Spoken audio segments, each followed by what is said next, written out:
আসসালামু আলাইকুম। দেশ এবং দেশের বাইরে থেকে যারা এই ভিডিওটি দেখতেন সবাইকে স্বাগতম।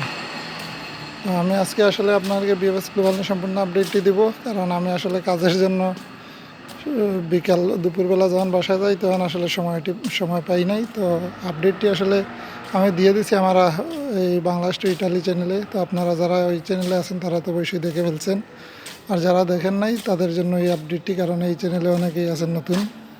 তো তাদের জন্য আসলে আপডেটটি দিতে দেরি হয়ে গেছে, এই জন্য দুঃখিত। কারণ আমি আসলে কাজ থেকে এখন ফিরতেছি, তো বাসায় গিয়ে আসলে ভিডিও করতে পারবো কিনা ওইটা চিন্তা করে এখানে এই ভিডিওটি করতেছি হাঁটতে হাঁটতে। তো আজকের আপডেটটি আমি আপনাদেরকে আগে জানিয়ে দিই। তো আজকে 3টি বিএফএস গ্লোবাল মিলে আসলে আমাদের জন্য তেমন কোনো ভালো সংবাদ নেই। আজকে ভিসার পরিমাণটা খুবই কম। তো এইটা আসার সংবাদ হলো যে আজকে এই 2-3 দিন যাবত আসলে ফ্যামিলি ভিসা আটকে দিয়েছিল, বেশি হয় নাই। তো আজকে মোটামুটি একটা ফ্যামিলি ভিসা লাগছে।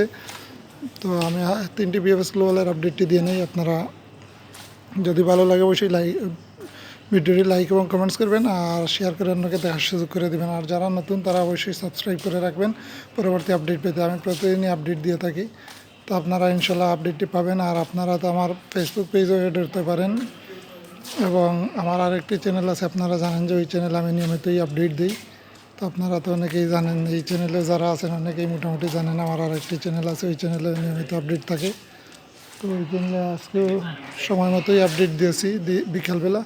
তো এখন আপনার জন্য এখানে এই আপডেটটি দিয়ে নেই। আমি বলছি যে প্রতিদিনই এখানেও আপডেট দিব, তো এই পরিপ্রেক্ষিতে কিন্তু আজকের আপডেটটি এখানে দিতেছে। তো প্রথমে আমি আপনাদেরকে সিলেট বিএফএস গ্লোবালের আপডেটটি দিব। তো আজকে সিলেট থেকে আসলে তেমন পরিমাণ কালেকশন হয় না, যে আজকে মাত্র 60টি পাসপোর্ট কালেকশন হয়েছে। তো 60টার মধ্যে আজকে একটা এগ্রিকালচার ভিসা লাগছে এবং একটা ফ্যামিলি ভিসা। তো সিলেট থেকে 2টা ভিসা লাগছে। তো এগ্রিকালচার ভিসাটা আসলে আগস্টে, আর ফ্যামিলি ভিসাটা আসলে সেপ্টেম্বরের। তো এই ছিল সিলেট বিএফএস গ্লোবালের আপডেট। এখন আমি দিব আপনাদেরকে চিটাগাং বিএফএস গ্লোবালের আপডেট। তো চিটাগাং বিএফএস গ্লোবালের আপডেট ওই সিলেটের মতোই, তো তেমন কিন্তু ভালো না। এই সিলেটের মতোই আজকে প্রায় 12 থেকে 13 জনের মতো একটা কালেকশন হয়েছে। তো চিটাগাং থেকে শুধু একটা এগ্রিকালচার ভিসা লাগছে আর 3টা ফ্যামিলি ভিসা লাগছে, আর বাকি সবাই কিন্তু রিজেক্ট। আবার 23শে আগস্টের একটা ভিসা পাসপোর্ট রিজেক্ট হয়েছে, সরি। আর এখন আমি সর্বশেষ আপনাদেরকে ঢাকা বিএফএস গ্লোবালের আপডেটটি দেবো। তো ঢাকা থেকেও আসতে মোটামুটি কালেকশন না, আসলে আমরা যতটুকু আশা করছি তেমন না, আসলে বলার মতো না কালেকশনটা। তারপরেও আপডেটটি দিতে হইতেছে, কারণ আপনারা অনেকে আপডেটের জন্য আসলে তাকিয়ে থাকেন। তো এই পরিপ্রেক্ষিতে আপডেটটি দিতে হইতেছে। আজকে ঢাকা থেকে কালেকশন হয়েছে মাত্র 15 থেকে 20টা পাসপোর্ট। তো তার মধ্য থেকে আজকে 4টা ওয়ার্ক ভিসা লাগছে আর 4টা ফ্যামিলি ভিসা লাগছে। তো ঢাকা থেকে মোটামুটি যে পরিমাণ কালেকশন হয়েছে তার মধ্যে এতটুকুই ভালো, কারণ 8টা ভিসা লাগছে ফ্যামিলি, 4টা আর 4টা ওয়ার্ক ভিসা।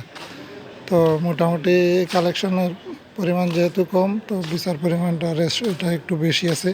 তো যাই হোক, দেখা যাক আগামী রবিবারে কি হয়। আজকেও কোনো SMS আসার কোনো সংবাদ পাই নাই, কারণ অন্যদিন আমাকে অনেকে SMS করে বা আমার ভিডিওতে কমেন্টস করে যে ভাই SMS আসছে বা রেডি ফর কালেকশন দেখতে দিই। তো আজকে এরকম কোনো কিছু দেখতে পারিনি।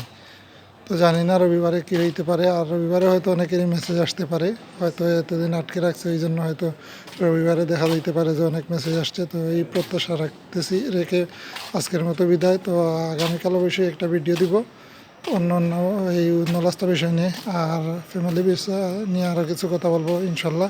তো আজকের ভিডিওটি এখানেই শেষ করছি। আসসালামু আলাইকুম, সবাই ভালো থাকুন, সুস্থ থাকুন।